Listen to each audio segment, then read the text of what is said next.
ಬರೋ ಚಾನ್ಸೇ ಇಲ್ಲ. ಅದು ನಿಂತಿದೆಯಾ, ರಕ್ತ ಹೋಗ್ತಿಲ್ವಾ, ಹಂಗಿದ್ರೆ ತೊಂದರೆ ಇಲ್ಲ. ಈಗ ಭೀಮನ್ ಪರಿಸ್ಥಿತಿಯಲ್ಲಿ ಯಾವುದೇ ಕಾರಣಕ್ಕೂ ಅದು ರಕ್ತಸ್ರಾವ ಆಗ್ತಿಲ್ಲ. ಆ್ಯಂಟಿಬಯೋಟಿಕ್ನ ಹೊಡೆದು ಅದಕ್ಕೆ ವಾಸಿ ಮಾಡಿದರು. ದಂತ ಸಿಕ್ಕಿತ್ತು, ಅದು ಹೆಚ್ಚು ಕಡಿಮೆ 30 kg ಹತ್ತಿರ ಇತ್ತು.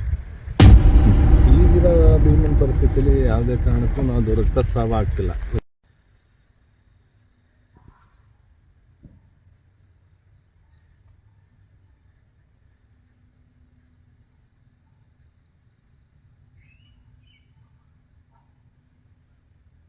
ಆಗ್ತಾ ಇದ್ದಿದ್ರೆ ಅದನ್ನು ಡಾಟ್ ಮಾಡಿ ಟ್ರೀಟ್ಮೆಂಟ್ ಕೊಡೋದು ಅಥವಾ ಆ್ಯಂಟಿಬಯೋಟಿಕ್ ಕೊಡೋದು, ಅದನ್ನು ಬೀಳಿಸ್ತಾನೆ ಇಂಜೆಕ್ಷನಲ್ಲೇ.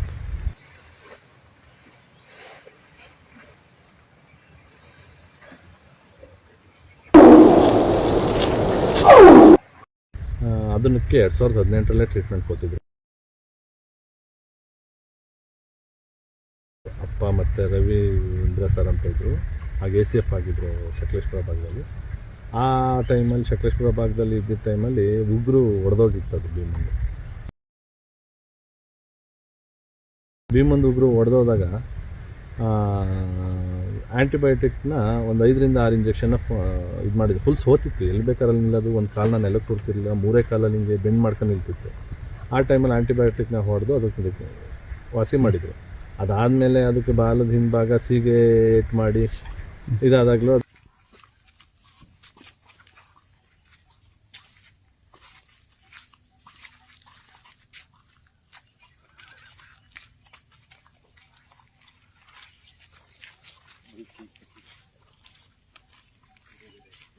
ಟ್ರೀಟ್ಮೆಂಟ್ ಮಾಡೋ ಸಲುವಾಗಿ ಜೈಲಜಿನ್ ಹೊಡೆದು ಅದಕ್ಕೆ ಸ್ಪ್ರೇ ಎಲ್ಲ ಮಾಡಿ ಔಷಧಿ ಎಲ್ಲ ಹಚ್ಚಿ ವಾಸಿ ಮಾಡಿದರು. ಅದಾದ ಟೈಮಲ್ಲಿ ಕೊಳತು ಪಸ್ಸಾಗಿ ಕೊಳತು ಬಿದ್ದೋದ್ರ ಟೈಮಲ್ಲಿ ಟ್ರೀಟ್ಮೆಂಟ್ ಮಾಡಲೇಬೇಕು ಅಂತ ಇದೇ ಥರ ಯೂಟ್ಯೂಬರ್ಸು, ಇನ್ಸ್ಟಾಗ್ರಾಮಲ್ಲಾಗಲಿ, ಜನಗಳಾಗಲಿ, ಲೋಕಲರ್ಸ್ ಆಗಲಿ ಎಲ್ಲ ಹೇಳಿದಾಗ ಟ್ರೀಟ್ಮೆಂಟ್ ಮಾಡೋಕ್ಕೆ ಹೋದಾಗ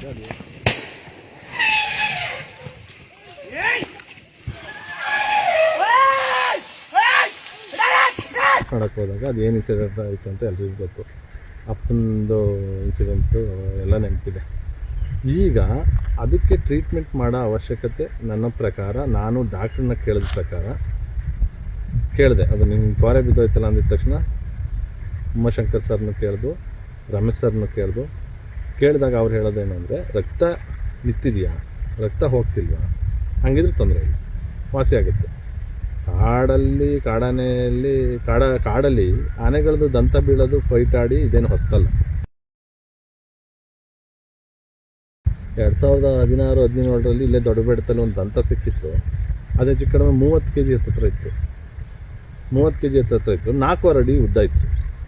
ಆವಾಗ ಹಂಗೆ ಅಪ್ಪ ಟ್ರ್ಯಾಕ್ ಮಾಡ್ಕೊಳ್ಬೇಕಾದ್ರೆ ಇದೇನು ಇಷ್ಟೊಂದು ರಕ್ತ ಸುರಿದಿದೆಯಲ್ಲ ಅಂತ ಹೇಳಿ ಆನೆ ಏನಾದ್ರು ಮರಿ ಹಾಕಿದೆಯಾ ಅಂತ ನೋಡೋಕೆ ಹೋಗ್ಬೇಕಾದ್ರೆ ಆ ದಂತ ಸಿಕ್ಕಿ ಅದನ್ನು ಅರಣ್ಯ ಇಲಾಖೆ ವಶಪಡಿಸ್ಕೊಂಡಿತ್ತು. ಹಾಗೆ ದಂತ ಬೀಳೋದು, ಕುಸ್ತಿ ಆಡಿ ಅದು ಸಹಜ. ಈಗ ಇರೋದು ಆನೆ ಎಷ್ಟು ಆರೋಗ್ಯವಾಗಿದೆಯಾ ಅಂತ. ಹೌದು, ಆರೋಗ್ಯ ಚೆನ್ನಾಗಿದೆ. ಯಾಕೆ ಚೆನ್ನಾಗಿದೆ ಅಂತಂದರೆ, ಆನೆ ಮತ್ತೆ ಸಕಲೇಶ್ಪುರ ಹೋಗಿ ಮತ್ತೆ ಬಿಕ್ಕೋಡ್ ಭಾಗ ಬಂದಿದೆ. ಅದು ಕೆರೆ ಭಾಗದಲ್ಲೂ, ಬ್ಯಾಕ್ವರ್ಟು ಹೊಳೆ ಭಾಗದಲ್ಲೂ ನಿಂತು ಗೊಚ್ಚೆನ ಹಾಕೊಂಡು ಅದನ್ನು ಮತ್ತೆ ನೊಣಗಳಿಗೆ ಕೂರಕ್ಕೆ ಬಿಡ್ದಲ್ಲೇ ಇದ್ದಾಗ ಅದು ರಿಕವರಿ ಆಗೋ ಚಾನ್ಸಸ್ ಇರುತ್ತೆ. ಹಂಗೇನಾರು ಆಯಿತು ಅಂದರೆ ಅಲ್ಲಿ ಊತ ಕಾಣುತ್ತೆ. ಊತ ಕಾಣಿಸುತ್ತಾಗಲ್ಲ, ಆವಾಗ ಟ್ರೀಟ್ಮೆಂಟ್ ಮಾಡೋ ಚಾನ್ಸಸ್ಸು ಇರುತ್ತೆ. ಮಾಡ್ಬೋದು, ಆ್ಯಂಟಿಬಯೋಟಿಕ್ ಹೊಡೆದು ಅದನ್ನು ಹೊಡೆದಾಗ ಅದು ರಿಕವರಿ ಆಗೋ ಚಾನ್ಸಸ್ ಇರುತ್ತೆ. ಈ ಟೈಮಲ್ಲಿ ಅದು ಗಾಸಾಗಿರೋ ಟೈಮಲ್ಲಿ, ಮದ ಇರೋ ಟೈಮಲ್ಲಿ ಯಾರನ್ನೋ ಆನೆಗಳನ್ನ ತಂದು ಟ್ರೀಟ್ಮೆಂಟ್ ಮಾಡ್ತೀನಿ ಅಂತ ಹೋದಾಗ ಅಗ್ರೆಸಿವ್ ಆಗೋ ಚಾನ್ಸಸ್ ಇರುತ್ತೆ, ಜನಿನ ಮೇಲೆ ಅಟ್ಯಾಕ್ ಮಾಡೋ ಚಾನ್ಸಸ್ ಇರುತ್ತೆ. ಹಂಗಿದ್ದಾಗ ಈ ಟೈಮಲ್ಲಿ ನೋಡ್ಬೋದು, ಇನ್ನೂ 1 ತಿಂಗಳ ಕಾಲ ನೋಡ್ಬೋದು. ಬರೋ ಚಾನ್ಸೇ ಇಲ್ಲ.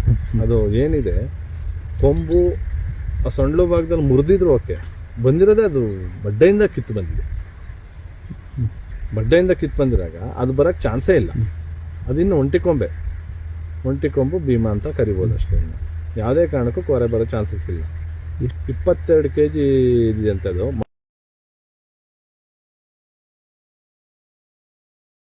ಮೊದಲಿದ್ದು ಇನ್ನೂ ತೂಕ ಬರ್ತಿತ್ತು, ಯಾಕಂದರೆ ಅದು ಕೊರೆ ಕಟ್ಟಾಯಿತು, ಒಂದು ಸಲ ಎಡಭಾಗ ಕಟ್ಟಾಯಿತು. ಯಾಕೆ ಕಟ್ಟಾಯಿತು ಅಂದರೆ, ಯಾವುದೋ ಬೈನೆ ಮರನ ಕೆಡಿದು ತಿನ್ಬೇಕಾದ್ರೆ ಅದು ಬೈನೆ ಮರನ ಸಿಗಿತವೆ, ಹೋಲ್ಡ್ ಮಾಡ್ತವೆ. ಹಿಂಗೆ ಚುಚ್ಚಿ ಹೋಲ್ಡ್ ಮಾಡೋ ಟೈಮಲ್ಲಿ ಹಿಂಗೆ ಚುಚ್ಚಿ ಹಿಂಗೆ ಎತ್ತಾಗ ಅದು ಕಲ್ಲು ಸಂಧಿಸಿ ಹಾಕೊಂಡು ಅರ್ಧ ಮುರಿದೋಗಿತ್ತು. ಈ ಕೋರೆ ಉದ್ದ ಆಗಿತ್ತು, ಈ ಕೋರೆ ಬಲಗಡೆದು ಉದ್ದ ಆಗಿತ್ತು. ಇವಾಗಲೂ ಬೇಕಾದ್ರೆ ನೀವು ಗಮನಿಸ್ಬೋದು, ಆನೆದು 2 ಕೋರೆ ಇದ್ದಾಗಲೇ ಒಂದು ಗುಡ್ಡ ಒಂದು ಉದ್ದ ಇತ್ತು ಸ್ವಲ್ಪ. ಆವಾಗ ಇದನ್ನು ಇನ್ನೂ ಉದ್ದ ಇದ್ದಿದ್ದ ಕೋರೆನ ಕಲ್ಲಿಗೆಲ್ಲ ಚುಚ್ಚಿ ಹಿಂಗೆಲ್ಲ ಮಸ್ತು ಎರಡನ್ನೂ ಸಮ ಭಾಗ ತಂದ್ಕೊಂಡಿತ್ತು. ಈಗ ಅದು ಕೋರೆ ಬರೋಕ್ಕೆ ಯಾವುದೇ ಕಾರಣಕ್ಕೂ ಚಾನ್ಸ್ ಇಲ್ಲ.